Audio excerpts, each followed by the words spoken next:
జూబ్లీహిల్స్ లో ప్రచార పర్వం ముగిసింది. ఇక పంపకాల ప్రక్రియ షురూ అయింది. ఒక్కో పార్టీ ఎంత ఇస్తారో అనే ఆలోచనలో ఓటరుంటే ఎలాగైనా ఓటర్లను ఆకర్షించి గెలవాలి అనే పట్టుతో పార్టీలు ఉన్నాయి.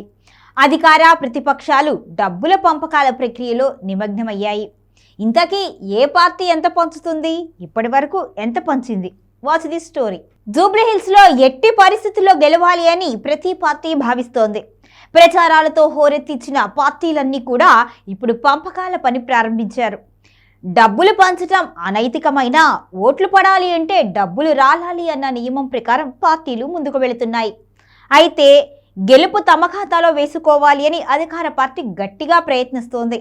ఖర్చుకు ఏ మాత్రం వెనకాడకుండా తగ్గేదేలే అంటూ ముందుకు వెళుతోంది. ఇప్పటి వరకు అందిన సమాచారం ప్రకారం అధికార పార్టీ నోట్ల కట్టలను వెదజల్లుతోంది. ప్రాంతాన్ని బట్టి ఓటుకు 7,000 రూపాయల నుంచి 5,000 వరకు పంచుతుంది.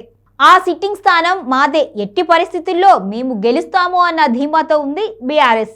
ప్రజల సానుభూతితో పాటు కాంగ్రెస్ వైఫల్యాలను ఎండగడుతూ ప్రజల్లోకి వెళుతోంది కారు గుర్తు పార్టీ. పలు సర్వే సంస్థలు కూడా బీఆర్ఎస్ కు విజయావకాశాలు ఎక్కువగా ఉంటాయి అని వెల్లడించాయి. ఈ నేపథ్యంలో గులాబీ దండు ఓటుకు 5,000 రూపాయల నుంచి 3,000 రూపాయల చొప్పున అందజేస్తుంది. ఇక కాషాయ పార్టీ వారు కూడా బీఆర్ఎస్ ను అనుసరిస్తున్నట్లుగా కనిపిస్తోంది.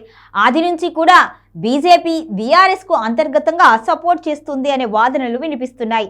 ఈ క్రమంలోనే కమలం గుర్తు పార్టీ కూడా ఓటుకు 3,000 రూపాయల నుంచి 1,000 రూపాయల వరకు ఇస్తుంది అనే టాక్ వినిపిస్తోంది. ఓటుకు నోటు అనేది రాజకీయాల్లో సర్వసాధారణంగా మారింది. మాకెంతిస్తారు అని ఎన్నికల సమయంలో ఓటు రాసిస్తుంటే గెలిచిన తరువాత అసలుతో పాటు వడ్డీ, చక్రవడ్డీ, బారు వడ్డీ కూడా వసూలు చేసేంతగా నాయకులు దండుకుంటున్నారు. ఏదేమైనా నోటు లేని నిజాయితీ ఓటరు ఉంటే పథకాలు లేని పరిపాలన ఇవ్వడం నాయకుల బాధ్యతగా మారుతుంది.